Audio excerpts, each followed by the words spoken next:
जय गुरुदेव।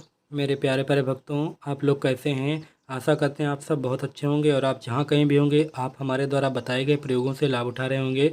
मेरे प्यारे प्यारे भक्तों, आज के इस वीडियो में हम आपको बताएंगे विद्वेषण प्रयोग। विद्वेषण के भक्तों नाम से ही जाहिर होता है कि यह जो कार्य होता है ये आपस में विद्रोह पैदा करने के लिए किया जाता है। विद्वेषण का मतलब भक्तों हमारे कई भक्त तो हैं वो जानते हैं, और कई भक्त नए भक्त ऐसे हैं जिनको नहीं पता है कि विद्वेषण क्या चीज़ होता है, इससे क्या होता है। तो भक्तों हम उन लोगों को बताना चाहेंगे कि विद्वेषण प्रयोग के द्वारा आप कोई भी दो व्यक्तियों के बीच में आपस में झगड़ा करवाने में सफल हो जाते हैं तो उसे विद्वेषण प्रयोग कहा जाता है। विद्वेषण प्रयोग के द्वारा आप कोई भी स्त्री या पुरुष में आप झगड़ा करवा सकते हैं। यदि कोई आपस में मित्र हैं तो आप उनकी मित्रता को छुड़ा सकते हैं। यदि दो व्यक्ति पति पत्नी हैं तो आप उनमें झगड़ा करवा करके उनको एक दूसरे से अलग कर सकते हैं। विद्वेषण का कार्य भक्तों बहुत ही अच्छा होता है और बहुत ही खराब भी होता है। यदि आप इसका सदुपयोग करेंगे, मतलब सही उपयोग करेंगे तो ये अच्छा रहता है, लेकिन आजकल जो देखा जाए तो भक्तों आजकल इसका दुरुपयोग बहुत हो रहा है। लोग अपनी समस्या से नहीं बल्कि पराये सुख से बहुत ही ज़्यादा परेशान हैं। मैं आपको सजेशन दूंगा कि आपको ऐसे में ट्राई नहीं करना है। मेरे द्वारा बताए गए कोई भी टोटके आपको ऐसे फ्री में ट्राई नहीं करना है। जब तक कि आपके ऊपर मुसीबत ना हो, जब तक आपका कोई काम न बिगड़ता हो, तब तक आपको कोई भी तांत्रिक क्रियाएं नहीं करना है। क्योंकि भक्तों जो भी हम तांत्रिक क्रियाएं बताते हैं या टोटके यंत्र मंत्र तंत्र आपको बताते हैं वे सभी टोटके बहुत ही प्रबल शक्तिशाली होते हैं, वे चमत्कारी होते हैं। क्योंकि भक्तों वो कभी खाली नहीं जाते हैं। मुझे भक्तों उम्मीद ही नहीं बल्कि पूरा विश्वास है कि आप हमारे द्वारा बताए गए जितने भी टोटके यंत्र मंत्र और तंत्र हैं उनके द्वारा आप अपना लाभ उठा रहे होंगे। और भक्तों कुछ भक्त हमारे ऐसे भी होंगे उनमें से भी जो इसका दुरुपयोग भी कर रहे होंगे। लेकिन भक्तों मेरा आपसे यही कहना है कि आप कोई भी तंत्र मंत्र यंत्र या टोटके का कभी भी दुरुपयोग ना करें। ये विद्वेषण प्रयोग को आप कब कर सकते हैं तो चलिए आपको बता देते हैं। यदि आप दोनों पति पत्नी हैं और आपके बीच में कोई तीसरा पक्ष आ जाता है, वह चाहे आपकी पत्नी के बीच में आ गया हो या आपके पति के बीच में आ गया हो, तो उसके लिए आप यह प्रयोग कर सकते हैं।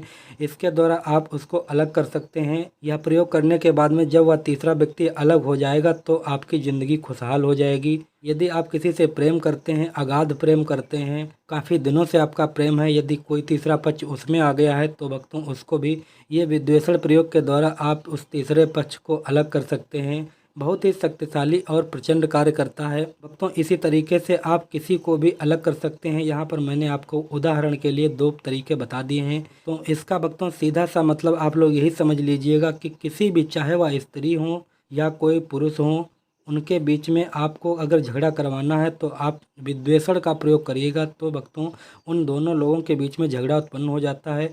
वे दोनों पर्सन एक दूसरे के बीच में इतनी नफरत करने लगते हैं कि एक दूसरे की शक्ल देखना तक पसंद नहीं करते हैं। वे लोग आपस में बहुत ही झगड़ते हैं। बेशक कोई छोटी सी ही बात क्यों न हो, लेकिन वे दोनों लोग आपस में झगड़ा करके उसी बात को बहुत ही बढ़ा चढ़ा करके बना लेते हैं और आपस में ज़िंदगी भर लड़ते रहते हैं। यदि आपके भी पास में ऐसी कोई समस्या है तो आप ये विद्वेषण प्रयोग के द्वारा अपनी समस्या से निजात पा सकते हैं।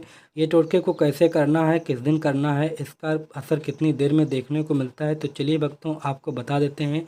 लेकिन इससे पहले भक्तों आपसे कहना चाहेंगे, यदि आप लोग हमारे वीडियो को पहली बार देख रहे हैं, वीडियो अगर पसंद आए तो प्लीज़ वीडियो को लाइक ज़रूर कर दीजिएगा। यदि चैनल पर नए हैं तो चैनल को सब्सक्राइब करके बेल आइकन की घंटी को जरूर प्रेस कर दीजिएगा। इससे होगा यह, हम जब भी वीडियो अपलोड करेंगे इसकी सूचना आपको मिलेगी सबसे पहले। यह वीडियो आप कहां से देख रहे हैं, आप अपना नाम और अपने ज़िले का नाम कमेंट बॉक्स में ज़रूर लिखिएगा, जिससे भक्तों हमें ये पता चल जाता है कि हमारा वीडियो कहां से लोग देख पा रहे हैं। आप सबसे पहले भक्तों यह जान लीजिए कि इसमें क्या क्या सामग्री की आवश्यकता पड़ेगी।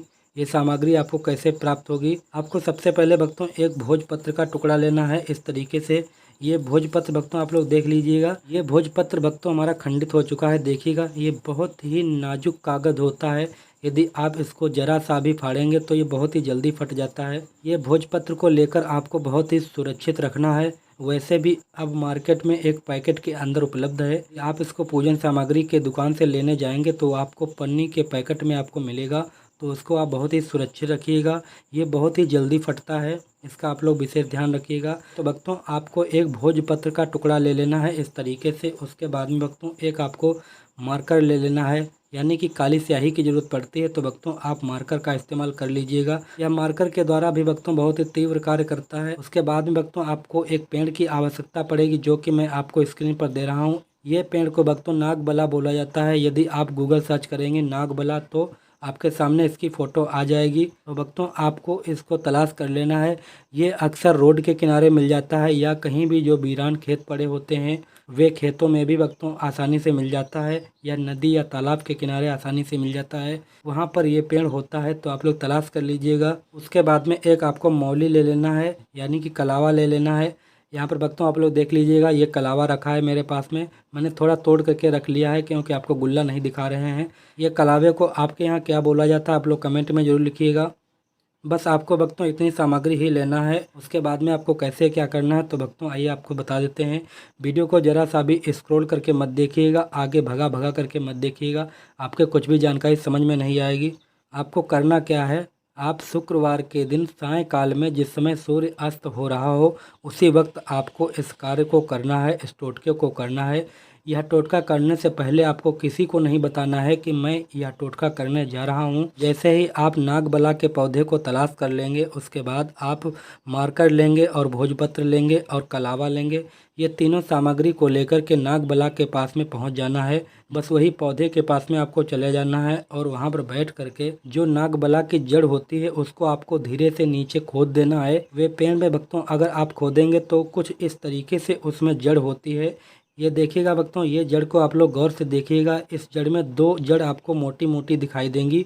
इस तरीके से देखिएगा, ये दो जड़ मोटी मोटी आपको दिखाई देंगी। जड़ें छोटी वाली होती हैं उनसे आपको मतलब नहीं है, जो मोटी वाली जड़ें होती हैं उन्हीं में आपको मतलब है। उन्हीं को आपको खोद लेना है और खोद करके तो जड़ को आपको पौधे से अलग नहीं करना है। यहाँ पर आपको दिखाने और समझाने के लिए मैंने इस जड़ को काट लिया था, लेकिन आपको जड़ को नहीं काटना है। जड़ को पौधे में ही लगा रहने दीजिए। वह पौधा को पूरी तरीके से नहीं खोदना है, आपको सिर्फ दो जड़ निकाल लेना है जो मोटी वाली जड़ें होती हैं। उसके बाद में भक्तों जो आपके पास में भोजपत्र रखा हुआ है तो उसी भोजपत्र पर आपको एक यंत्र का निर्माण कर लेना है इस तरीके से, जो कि भक्तों मैंने पहले से ही कागज़ पर बना करके रखा हुआ है। ये देखिएगा भक्तों, मैं आपको दिखा रहा हूँ चित्र इस तरीके से। यहाँ पर जो ये बीच वाला हिस्सा है मैंने खाली करके रख दिया है। यहाँ पर आपको जो भी लोगों में झगड़ा करवाना है, चाहे वो स्त्री पुरुष हों या कोई पुरुष ही हों या कोई स्त्री ही हों, तो उन दोनों का नाम आपको इस बीच वाले कोटे में आपको लिखना है जहाँ पर एक खाली जगह पड़ी हुई है। ये यंत्र की फ़ोटो हम आपको स्क्रीन पर दे देंगे ताकि आप इसको अच्छे से समझ जाएं। आपको इसी तरीके से यंत्र का निर्माण इस भोजपत्र के ऊपर कर लेना है। यंत्र का निर्माण करने के बाद में जो इसकी दो जड़ें हैं उन दो जड़ों में से आपको एक जड़ के ऊपर इस तरीके से इस भोजपत्र को रख देना है और जो मौली आपके पास रखी हुई है इस मौली से आपको लपेट देना है। यह मौली लपेटते समय उन दोनों शत्रुओं का नाम आपको अपने मस्तक में रिपीट करना है और उनका जो फ़ोटो होता है वो फ़ोटो को भी भक्तों आपको अपने अंतर मन में देखना है कि यह प्रयोग हम उनके लिए कर रहे हैं। ये मौली आपको यंत्र के ऊपर लपेटने के बाद में जो ये दूसरा वाला सिरा होता है, जो दूसरी जड़ होती है मोटी वाली, उसको आपको ऐसे ही छोड़ देना है। ये दो जड़ खोदने के लिए मैंने आपको इसलिए बोला था क्योंकि उसमें आप देख लीजिएगा कि वो दो जड़ हैं या नहीं है। यदि उस पौधे में जड़ ना हो तो आप कोई दूसरा पौधा लीजिएगा जो कि थोड़ा पुराना होना चाहिए, उसमें आपको जड़ ज़रूर मिल जाएंगी, उसी में आपको इसका प्रयोग करना है। बस आपको भक्तों इतना करना है। उसके बाद में जो मिट्टी होती है, मिट्टी से आपको पुनः उस जड़ को अच्छे से बंद कर देना है, मिट्टी से तोप देना है। चुपचाप आपको अपने घर को चले आना है। बीच में आपसे कोई भी बात करे तो आपको बात नहीं करना है, पीछे मुड़कर नहीं देखना है और चुपचाप आपको अपने घर चले आना है। इसका असर भक्तों 3 दिन के बाद में आपको देखने को मिलेगा। वे दोनों लोग आपस में झगड़ना प्रारंभ कर देंगे। वे लोग आपस में इस तरीके से लड़ेंगे कि एक दूसरे की शक्ल तक देखना पसंद नहीं करेंगे। यह टोटका बहुत ही शक्तिशाली और आजमाया हुआ यह टोटका है भक्तों, इसको आप ऐसे ट्राई न करें प्लीज़। जब तक आपके ऊपर संकट न हो, आपका कार्य न बिगड़ता हो, तब तक आप इस प्रयोग को मत कीजिएगा। आशा करते हैं भक्तों जानकारी आपको समझ में आई होगी।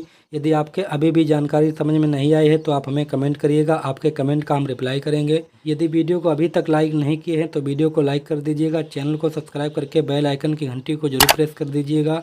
यह वीडियो आप कहां से देख रहे हैं, अपने ज़िले का नाम कमेंट बॉक्स में जरूर लिखिएगा। मिलते हैं भक्तों अगले वीडियो में और कोई दूसरे प्रयोग के साथ में। तब तक के लिए देखते रहिए महा इंद्रजाल सीखें। आप अपना और अपनों का ख्याल रखें। जय गुरुदेव।